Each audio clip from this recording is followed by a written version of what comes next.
तो जैसा कि लास्ट एपिसोड में हमने देखा था कि सिटो मिंगलान और वांग यून के दरमियान काफी जबरदस्त मुकाबला हुआ, जिसमें वांग यून अपने एफ फॉर्म को समन करते हुए सिटो मिंगलान को खत्म कर देता है। साथ ही टोंगशियान के सेक्ट लीडर वांग यून का परफॉर्मेंस देखकर इतना खुश हो गए कि उन्होंने वांग यून को अपना डायरेक्ट डिसाइबल बना लिया। इतना ही नहीं, वांग यून को इमॉर्टल किंगडम इंस्पेक्टर की पोजीशन भी ऑफर की गई, जिसके चलते वांग यून अब डोंगयू किंगडम के लिए रवाना हो चुका था। दरअसल ये एम्पायर ही उसका असली घर था, मगर अब वो वहाँ पर टोंगशियान को रिप्रेजेंट करेगा।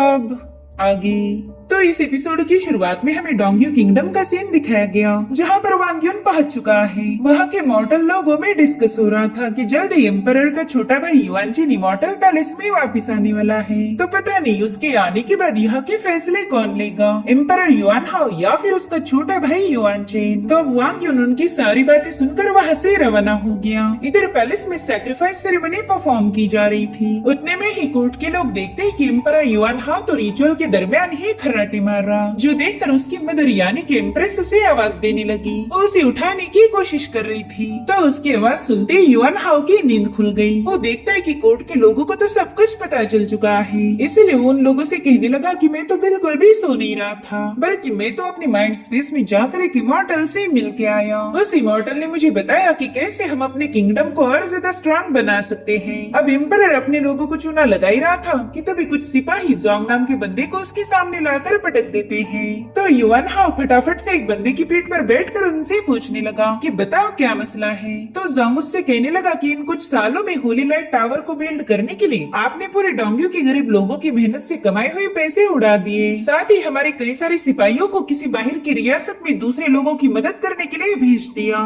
जब वहाँ पर जंग हुई उसमें हमारे कई सारे मासूम लोग मारे गए। इतने सब कांड करने के बाद भी तुम खुद को एम्परर कैसे बोल सकते हो? क्या तुम हमारे एंसेस्टर को मुंह दिखाने के भी लायक बचे हो? ये सब सुनकर युआन हाओ ने तो जोंग को एग्जीक्यूट करने का ही हुक्म दे दिया।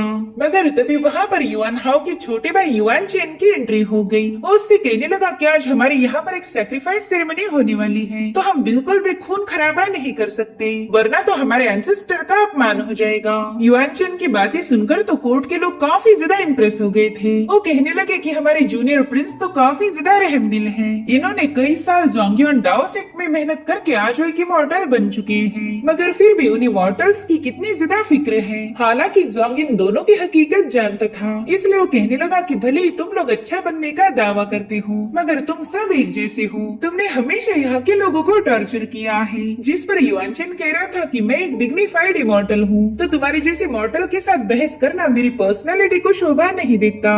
मगर युआन हाओ कह रहा था कि भले ही मेरे भाई ने तुम्हारी गुस्ताखी को माफ कर दिया हो, मगर तुमने मेरी काफी ज्यादा बेइज्जती की थी, इसलिए तुम्हें पनिश करना तो बनता ही है। जिसके बाद ये बेवकूफ एम्परर अपने चूहे को उस पर छोड़कर जैंग को चूहे से कटवाने लगा। जोंग को चिल्लाता हुआ देखकर एम्परर को तो काफी ज्यादा मजा आ रहा था, जो देखते ही जोंग ने उसे अजीब अजीब गालियां बकना शुरू कर दी, जिसके चलते युआन हाओ से एग्जीक्यूट करने की ऑर्डर देता है। लेकिन उस पर जो स्लैश अटैक हुआ था उसमें जोंग नहीं बल्कि एम्परर का पालतू चूहा मारा गया, जो देखकर तो एम्परर काफी ज्यादा भड़क जाता है। और तभी उसके सामने वांग यून पहुंच गया। यहाँ पर उसने मास्क पहना हुआ था। एम्परर घबराते हुए कहने लगा कि ये तो एक इमॉर्टल है। साथ ही युआनचेन वांग यून से पूछ रहा था कि आखिर तुम हो कौन, जिस पर वांग यून ने उसे अपना फेक नाम बता दिया।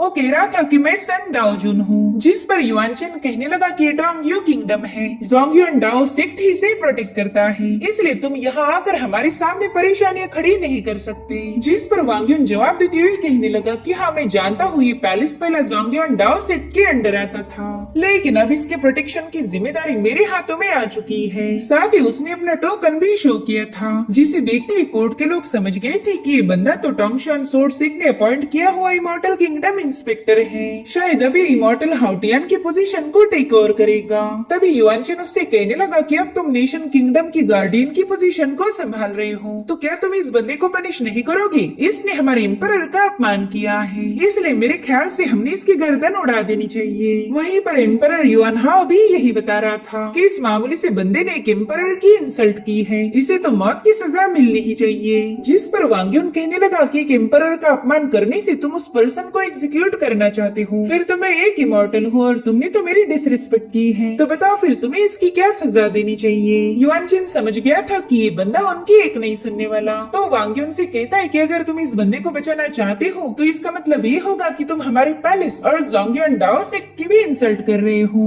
हालांकि वांग युन को कोई डर नहीं था, वो कहता है कि मेरे ख्याल से इस बंदे ने बस सच बोला है और सच बोलने के लिए तुम इसे पनिश नहीं कर सकते। जो सुनते ही युआन चिन ने तुरंत ही अपने स्पीयर को समन कर लिया। वो कह रहा था चलो देखता हूँ कि हमारा नया गार्डियन कितना ज्यादा पावरफुल है। जिसके बाद वांग युन और युआन चिन के दरमियान फाइट शुरू हो गई। वैसे तो ये दोनों भी बॉडी रिफाइनिंग की 9वीं लेवल पर थे, मगर युआन चिन को पूरा यकीन था कि वो इस बंदे को हरा देगा। वो वांग युन से कह रहा था कि भले हम दोनों भी 9वीं लेवल के कल्टीवेटर हैं, लेकिन मैंने कई बार मुझसे भी हायर लेवल वाले कल्टीवेटर को धूल चटाई है, तो अब देखता हूँ कि तुम कितनी देर मेरे सामने टिक पाओगे। तब तक वांग युन ने उसे दूर पुश कर दिया, तो युआन चिन जल्दी से एक फॉर्मेशन एक्टिवेट करते हुए वांग युन पर लाइटनिंग एनिलेशन सोर्ड टेक्निक से अटैक कर देता है। उसकी हजारों लाइटनिंग सोर्ड बड़ी ही तेजी से वांग युन की तरफ आगे बढ़ने लगी थी, जो देखकर वांग युन भी तुरंत ही अपने ड्रैगन को समन कर चुका, जिसके बाद इन दोनों में एक जबरदस्त क्लैश हो जाता है, जहाँ पर वांग युन का ड्रैगन युआन चिन की सभी लाइटनिंग सोर्ड को डिस्ट्रॉय करते हुए उसे सीधे जमीन पर पटक चुका था। वांग उससे कह रहा था कि तुम काफी ज्यादा जबान चलाते हो, काश तुम्हारी स्किल भी तुम्हारी जबान जितनी ही शार्प होती। इधर युआन हाओ अपने भाई को बता रहा था कि प्लीज फाइट मत करो, फाइट में जीत हासिल करने से ज्यादा इम्पोर्टेंट है जिंदा रहना। वहीं पर युआन चिन गुस्से में कहने लगा कि बचपन से आज तक कोई भी मेरे खून का एक कतरा भी बहा नहीं पाया था, मगर तुमने मुझे घायल किया है और मुझे इसकी बिल्कुल भी आदत नहीं। जो सुनते ही वांग युन उसके सामने कूद गया। वो कह रहा था टेंशन बिल्कुल मत लो, ये तो बस शुरुआत है, अब तुम्हें धीरे धीरे करके इन चीजों की आदत लग जाएगी। तब तक युआन चिन अपनी पावरफुल टेक्निक को एक्टिवेट करने लगा था, मगर इससे पहले कि वो वांग युन पर हमला कर पाए, वहाँ पर प्रोटेक्टर इमॉर्टल की एंट्री हो गई। वो बंदा एम्परर युआन हाओ से कह रहा था कि अगर तुमने दोबारा से कोई गड़बड़ी की तो मैं तुमसे तुम्हारा थ्रोन छीन लूंगा। एम्परर होने का मतलब ये तो नहीं कि तुम किसी को भी पनिश करोगे, अगर कोई तुम्हारे खिलाफ आवाज उठा रहा है तो तुमने लोगों के मसलों को समझना चाहिए, मगर तुम तो सीधा उनकी गर्दन उड़ाने का हुक्म दे रहे हो। जो सुनते एम्परर युआन हाओ तुरंत ही उस प्रोटेक्टर से माफी मांगने लगा। साथ ही वो बंदा युआन चिन को भी डांटने लगता है। वो कह रहा था कि तुम पावरफुल हो तो क्या हुआ, तुम अपने पावर्स का मिसयूज नहीं कर सकते। मेरे ख्याल से अब तुम्हें तुम्हारी गलती का एहसास हो चुका होगा। जो सुनते युआन चिन ना चाहते हुए भी प्रोटेक्टर से माफी मांगता है। दरअसल ये बंदा जोंगयुन डाओ सेक्ट का लीडर था। वो वांग युन से कहता है कि दरअसल युआन चिन मेरा ही डिसाइपल है, मगर आज उसका बर्ताव देखकर ऐसा लग रहा है कि मैंने उसे सही से ट्रेनिंग नहीं दी। जिसके बाद वो एक एलिक्सर की बोतल वांग युन की तरफ पास करते हुए कहने लगा कि मेरी तरफ से एक छोटा सा अपोलॉजी टोकन समझकर रख लेना। तो वांग युन ने भी उस बोतल को एक्सेप्ट कर लिया। साथ ही वो लीडर कह रहा था कि अगर आइंदा से युआन चिन कोई भी गुस्ताखी करेगा तो तुम उसे बेझिझक पनिश कर सकते हो। उसकी बातें सुनकर कोर्ट के लोग कह रहे थे कि इमॉर्टल हाउटियान ने कई सालों तक हमारे डोंग्यू किंगडम को प्रोटेक्ट किया है, मगर इनमें तो जरा भी घमंड नहीं, ये हमेशा सच्चाई का साथ देते आए। इधर हाउटियन वांग युन से कह रहा था कि अब तुम मेरी पोजीशन को संभालने वाले हो, तो तुम्हें इसके बारे में हमारी एम्प्रेस वेंजी से डिस्कशन करना होगा। खैर फिलहाल मैं कुछ पिल रिफाइनिंग में बिजी हूँ, लेकिन अगले 1 महीने के अंदर ही मैं तुम्हारे हवाले डोंग्यू किंगडम कर दूंगा। इधर एम्प्रेस वेंजी भी हाउटियन को ग्रीट करके वांग युन को दावत पर इनवाइट करती है। एम्प्रेस वेंजी को देखते ही वांग युन को पुरानी बातें याद आने लगी थी। इसे एम्प्रेस ने वांग युन पर उसके साथ बदतमीजी करने का इल्जाम लगाया, जिसके चलते वांग युन से उसकी प्रिंस की पोजीशन के टाइटल को भी छीन लिया गया और फिर उसे हमेशा हमेशा के लिए डोंग्यू किंगडम से बैनिश कर दिया।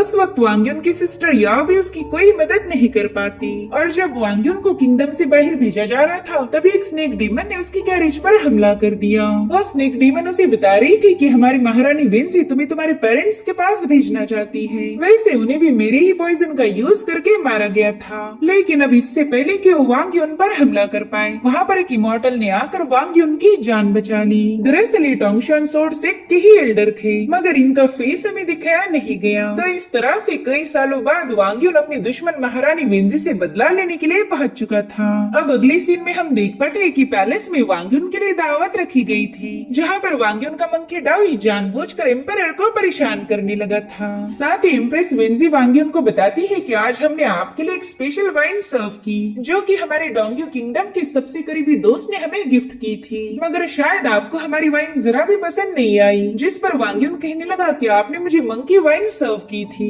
मैंने सुना था कि ये वाइन ईस्टर्न डिवाइन किंगडम की स्पेशलिटी है, तो क्या आपके करीबी दोस्त इसी ईस्टर्न किंगडम से बिलोंग करते हैं? जिस पर एम्परर कहने लगा कि आपने एकदम सही पहचाना। दरअसल ईस्टर्न किंगडम का राजा हमारे प्रिंसेस याओ से शादी करना चाहता है। जब वो रिश्ता लेकर यहाँ आए थे तब वो अपने साथ मंकी वाइन भी लेकर आ गए। अगर आप इसे टेस्ट नहीं करोगे तो शायद बाद में आपको इसे टेस्ट करने का मौका नहीं मिलेगा। हालांकि वांग्युन इस पर कोई जवाब नहीं देता। वो समझ गया था कि ये लोग उसकी सिस्टर याओ की शादी करा रहे हैं, तो उन लोगों से कहने लगा कि जहाँ तक मुझे पता है ईस्टर्न डिवाइन किंगडम एक ईवल कल्टीवेशन को फॉलो करता है। वो लोग काफी ज्यादा ब्रूटल और ब्लड थर्स्टी हैं, और आपके डोंगो किंगडम ने हमेशा से ही राइचस पाथ को फॉलो किया। तो फिर आप अपनी प्रिंसेस की शादी एक डिमोनिक कल्टीवेटर के साथ कैसे कर सकते हो? जिस पर एम्परर कह रहा था कि वो लोग कौन सी पाथ को फॉलो करते हैं इससे हमें कोई लेना देना नहीं। दरअसल ईस्टर्न डिवाइन नेवी ने हमारे साउथ ईस्ट के कई सारे लोगों को खत्म किया था, तो अगर हम अपनी प्रिंसेस की शादी उससे नहीं करवाएंगे तो कमीना रेंजर शीजुन अपने ट्रूप्स को विड्रॉ नहीं करेगा।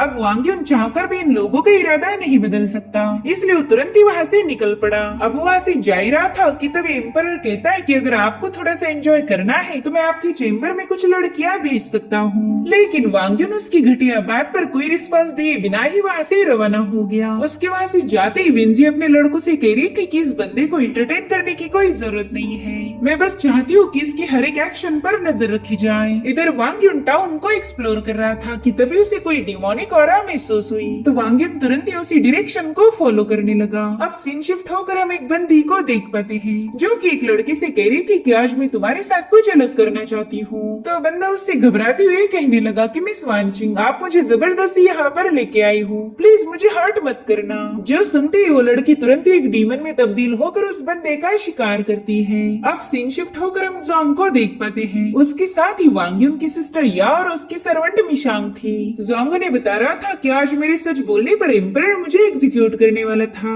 लेकिन तभी एक इमॉर्टल ने वहां आकर मेरी जान बचा ली। जिस पर याओ कहती है, मुझे पता है आप मेरे भाई को वापस बुलाना चाहते हो, मगर ये इम्पॉसिबल है। कई सालों से उसकी कोई खबर नहीं मिली। अब तो मुझे पता भी नहीं कि वो फिलहाल जिंदा है या इन लोगों ने उसे खत्म कर दिया। दरअसल याओ ने यहाँ पर कुछ रेफ्यूजीज को पनाह दी थी ताकि ये लोग एम्परर के सिपाहियों के हाथों मौत के घाट उतर न जाएं। और उतने में ही वानचिंग वहाँ पर पहुँच गई। वो उससे कहने लगी कि तुमने यहाँ पर कई सारे लोगों को छुपा के रखा है, कहीं ऐसा तो नहीं कि तुम अपने भाई की मौत का बदला लेने के लिए अपनी आर्मी बना रही हो? अगर मैंने इम्प्रेस विंजी को तुम्हारी इस हरकत के बारे में बता दिया तो फिर तुम्हें पनिशमेंट से कोई भी बचा नहीं सकता। जिस पर याओ की सर्वेंट मिशांग उससे कहने लगी कि तुम हमारी प्रिंसेस के साथ बदतमीजी नहीं कर सकती, मगर वानचिंग ने मिशांग पर अटैक करते हुए तुरंत ही याओ को जकड़ लिया। जब जोंग ने याओ को बचाने की कोशिश की तब वानचिंग उस पर भी एक जोरदार अटैक करते हुए उसे बुरी तरह से घायल कर देती है। साथ ही साथ वो प्रिंसेस याओ पर भी हमला करने वाली थी कि तभी वांग्युन ने वहां आकर उसके अटैक को फेल कर दिया। उसे देखकर वानचिंग कह रही थी कि अच्छा तो तुम ही हो टोंगशियान सोर्ड से के इंस्पेक्टर। तभी वांग्युन उससे कहता है कि मुझे तुम्हारी बॉडी से बहुत ही स्ट्रॉन्ग डिमोनिक ऑरा फील हो रही है, तो चलो जल्दी से मुझे अपना डिमोनिक फॉर्म शो करो।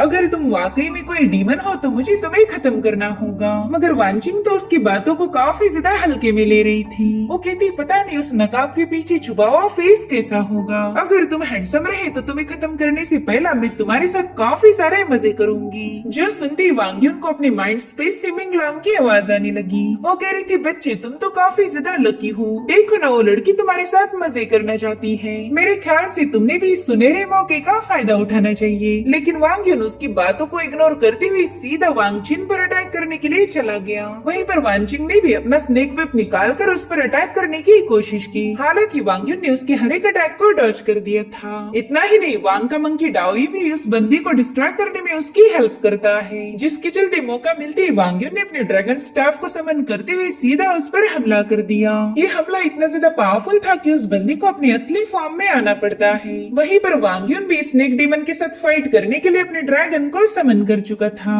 और अब उसने हेवन स्प्लिटिंग टेक्निक का यूज करते हुए वानचिंग पर एक जबरदस्त अटैक कर दिया। इस हमले में वानचिंग बुरी तरह से घायल हो गई थी, इसलिए वो वांग यून के सामने रहम की भीख मांगने लगी। साथ ही वो उससे वादा करती है कि वो उसकी हमेशा सर्वेंट बन के रहेगी। हालांकि वांग उससे कह रहा था कि तुम रहम के लायक नहीं हो और फिर वांग ने उसे अपना फेस भी शो कर दिया। वो कह रहा था कि कुछ सालों पहले तुमने वेंजी के कहने पर मुझे मारने की कोशिश की थी, तो भला मैं तुम्हारी जैसी ईवल को जिंदा कैसे छोड़ सकता हूँ। और फिर उसके एक ही अटैक में वानचिंग का काम तमाम हो गया। इनफैक्ट युआन चेन ने भी ये देख लिया था कि इस नए इमॉर्टल सन डाओजुन ने उसकी चमची को मार दिया है, यानी कि आगे चलकर ये बंदा उनके लिए काफी सारी मुसीबतें खड़ी करेगा। इधर याओ अपने दोस्त मिशांग को लेकर घर वापस आ चुकी थी कि तभी वो देखती कि कोई उसके डोर पर उससे मिलने आया है। और इसी के साथ एपिसोड यहीं पर एंड हो जाता है। Thank you so much for watching. Bye bye, take care.